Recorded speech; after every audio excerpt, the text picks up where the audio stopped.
What's up? It's Diego. Today I'm going to show you how to build an effective workout program that builds real muscle. Before we get into it, on the bottom right, you can see my before and after photos.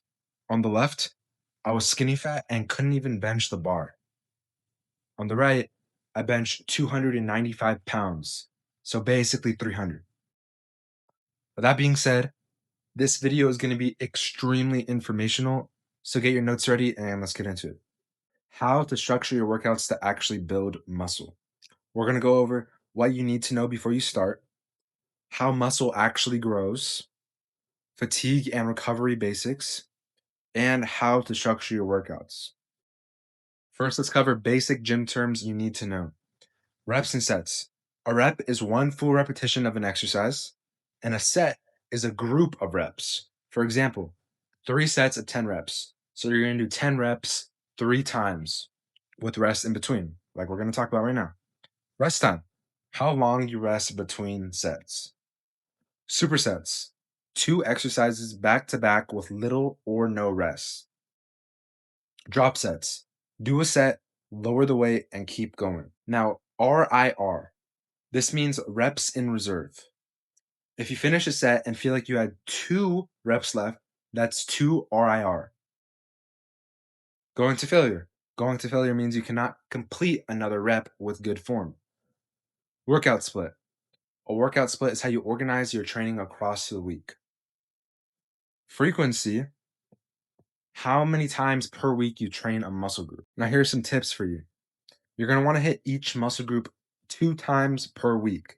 All the newest studies show that hitting each muscle group 2 times a week is more optimal.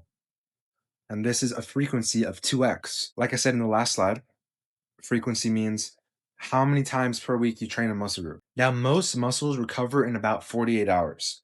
And recovery is where you actually make progress. So you don't want to go and hit chest every single day because you won't give your chest enough time to recover. So when you're building out your workout program, you want to make sure you don't hit the same muscle directly within the 48 hours. Now, how many reps in a set should you do? It's 6 to 12 reps. And you're going to want to do 10 to 20 hard working sets per week. Now, beginner mistake. Quick note, when I say 10 to 20 sets per week, that's for the whole muscle, not each region, which we're going to talk about right now. A big mistake a lot of beginners make when they start going to the gym is hitting one muscle with the same exercise over and over without realizing that muscles have different parts that need different work. For example, your shoulders are not just one muscle. You have your front delts, your side delts, and your rear delts. And a shoulder press mostly hits your front delts. Lateral raises hit your side delts, and rear delt flies hit your rear delt. If you only do shoulder press, you miss 2/3 of the muscle. And that same idea applies everywhere.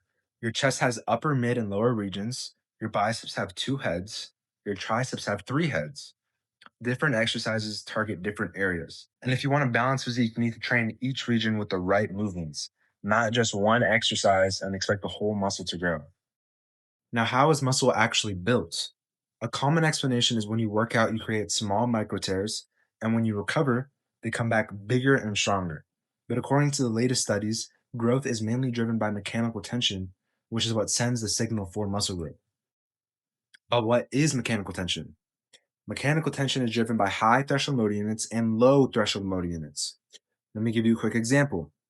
Early in a set, you recruit low threshold motor units, and as effort rises, you recruit high threshold motor units.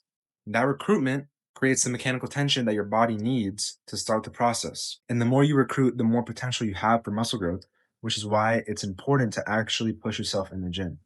Let's talk about regular fatigue and why it's a big deal. When you have regular fatigue, which happens when your muscles get tired, you can't recruit max high threshold motor units.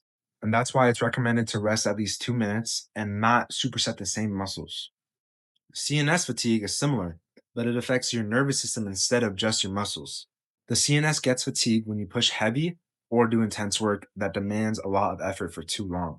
For example, if you were to superset heavy squats to failure with incline dumbbell bench, you won't see as much progress on incline because your CNS is fatigued from the squats. This means you would not be able to recruit as many high threshold motor units on incline after squats. How long does it take to recover from each? Regular fatigue usually clears up in 1 to 3 minutes. CNS fatigue can last 24 to 72 hours after very hard sessions. Here's a tip: keep your CNS fresh for the muscle group that you want to prioritize. Still train hard, just keep your heavier, more demanding lifts on days where the muscle is the priority. You can still make great progress even with little CNS fatigue, so don't worry about it too much. All right, I hope this helped you. If it did, let me know in the comments and make sure to subscribe. This is my client Ethan's 30-day transformation. If you would like to work with me one-on-one to take your physique to the next level, click the first link below, book a call, and we'll see if you're a good fit for the team.